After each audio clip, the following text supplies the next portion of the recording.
Ishte një mbrëmje e qetë në shtëpi.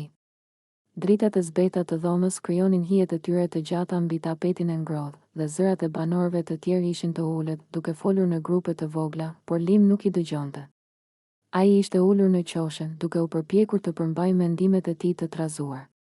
Ditët e fundit kishin qenë të vështira, tensione të vogla, thashë theme, paqartësi, dhe Lim ndjeu nevojën për diçka që do t'i qetësonte shpirtin. Afër tij ishte Beni. Pa fjalë, pa zhurmë, ai u afrua dhe e mbajti ngadalë Lim në krah. Ishte një gjest i thjeshtë, por për Lim kishte një peshë të madhe. Nuk ishte diçka që kërkonte spektakël. Nuk kishte spektator. Ishte një akt i heshtur mbrojtjeje, një afërsi që fliste më shumë se çdo fjalë. Lim ndjeu se mund të lërë tensionin të largohej, të marrë frymë të lirë, të ndjehet i mbrojtur. Asnjë nga të dy nuk foli për disa minuta. Vetëm heshtja mbushte hapësirën.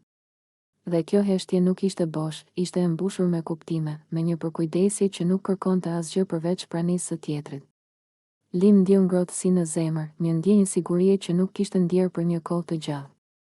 Ai mund të ishte thjesht vetvetja, pa maska, pa frikë. Pas disa çastesh, Lim u përpoq të flasë. Fjalët i dolën të ngadalta, pothuajse me vështirësi. Beni. Nuk e kisha menduar kurrë se do ndjehesha kaq. I qetë. Beni buzëqeshi lehtë. Nuk ishte një buzëqeshje e madhe, por një që tha shumë. Një shikim i sinqert që i tregoi Lim se nuk kishte gjykim, nuk kishte presion. Vetëm prani, ndonjëherë, ne nuk kemi nevojë për fjalë, tha Beni.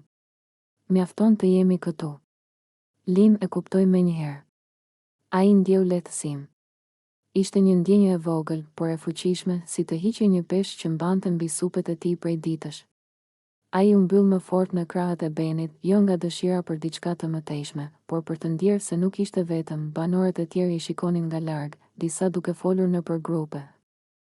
Disa duke i vënë re, por duke bërë sikur nuk shikonin. Por për Lim dhe Beni, bota ishte ndalur. Ishte vetëm ky çast, ky moment i vogël, por i fuqishëm. Disa minuta u bën 10.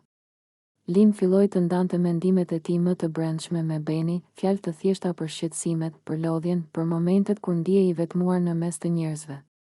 Beni e dëgjoi me kujdes, pa ndërprerje. Për çdo fjalë që Lim thoshte, Beni përgjigjej me një shikim ose një gest të vogël që i tregonte se ishte aty, gjithmonë aty, pa gjykim. Në këtë mënyrë, disa minuta të zakonshme u kthyen në orë të gjata mendimesh, ndjenja dhe reflektimesh.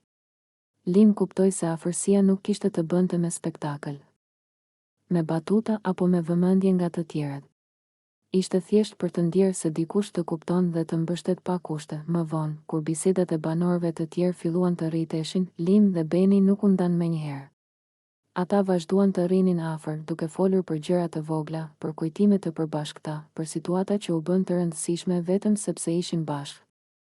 Çdo fjalë kishte peshë, çdo heshtje ishte pjesë e bisedës. Në fund, Lim kuptoi diçka të rëndësishme. Afërsia e vërtet nuk ka të bëjë me dramat, spektaklet apo deklaratat e mëdha.